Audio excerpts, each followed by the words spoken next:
Gente, olha só, o filho do ex-presidente Jair Bolsonaro, o vereador Carlos Bolsonaro, anunciou que não cuidará mais das redes sociais do seu pai após mais de 10 anos comandando os perfis. No Twitter, o Carlos foi lá e disse, abre aspas, após mais de uma década à frente ter criado as redes sociais de Jair Bolsonaro, informo que muito em breve chegará o fim desse ciclo de vida voluntariado. As pessoas ruins se dizem as tais e ganham muito com o suor dos outros que trabalham de verdade, e isso não é exceção aqui. Carlos Bolsonaro ainda afirma que pretende entrar em novo ciclo de vida com foco pessoal.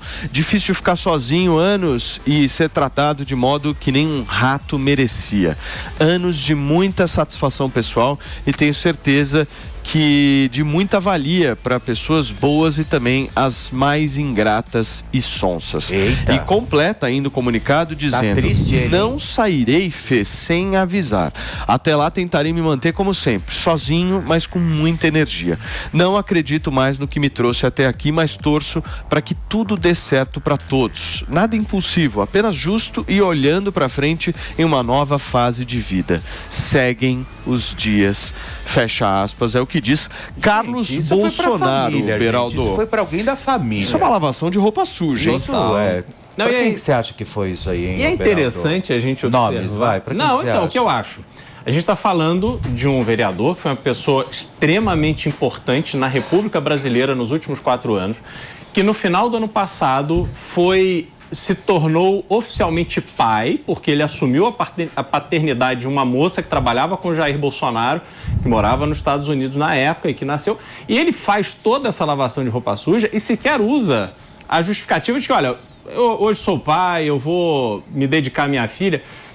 Isso é mais um elemento nessa história bastante curiosa dessa filha dele. Do ponto de vista político, claramente existe um desarranjo ali no bolsonarismo. Dentro da família Bolsonaro, nós temos o Jair lutando para manter a sua elegibilidade, não sabendo o que vai acontecer com ele. Nós temos lá no Rio de Janeiro, a princípio contra a vontade do pai, o Flávio Bolsonaro buscando a oportunidade de concorrer para a prefeitura.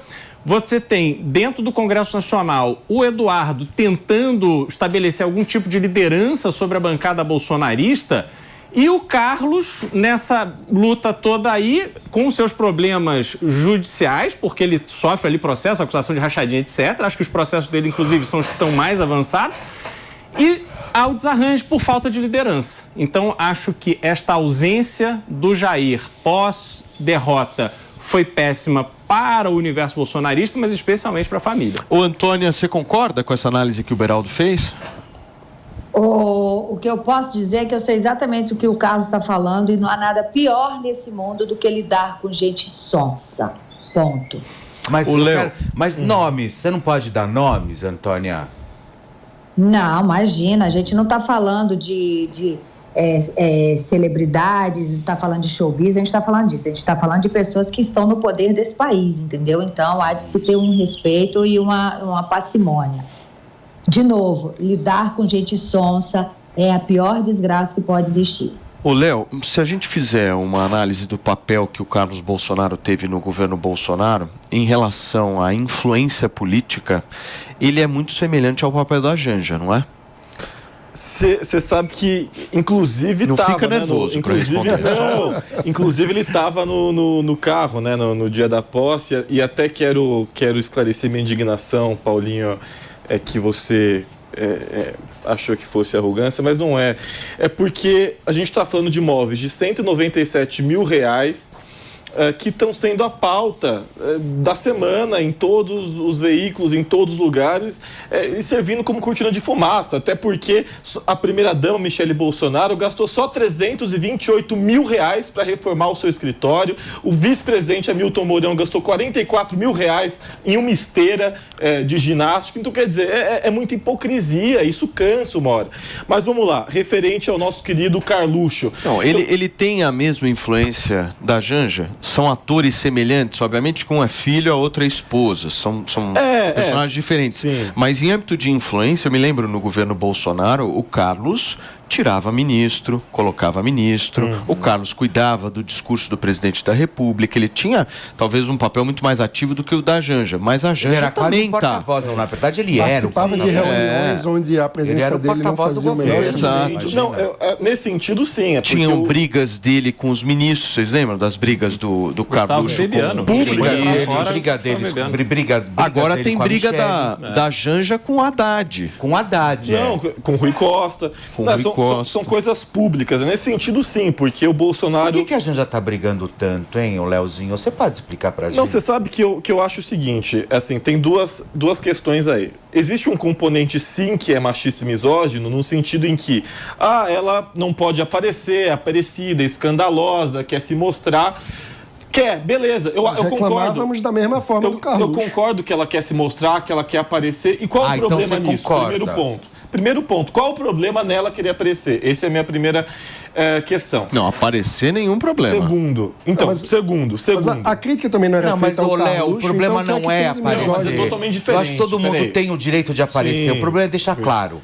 Por qual motivo eu estou fazendo isso? Não, Fê. Eu acho que isso é Não, Fê, mas o problema não é aparecer ou não. O problema é influir politicamente, é decidir pelo ter presidente voto da de ninguém. Então, República, mas aí ele que não foi eleita. com mais 60 milhões de votos. Ele toma as decisões dele. Se a mulher dele aconselha algo e ele vai lá e, como um bom marido, acata. Não aconselha, ela participa de reunião ministerial. Acata.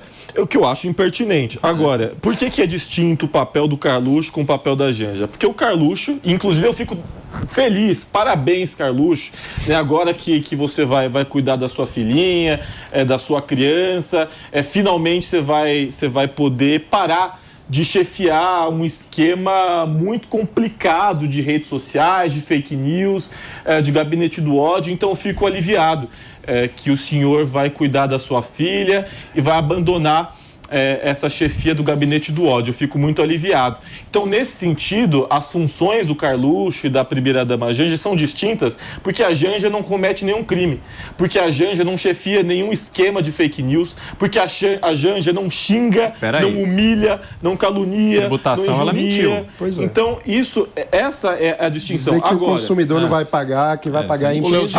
O Twitter teve que desmentir a Janja. A gente pode falar sobre Olha o nível que a gente chegou, pô. Mas a gente pode falar sobre a Shine também.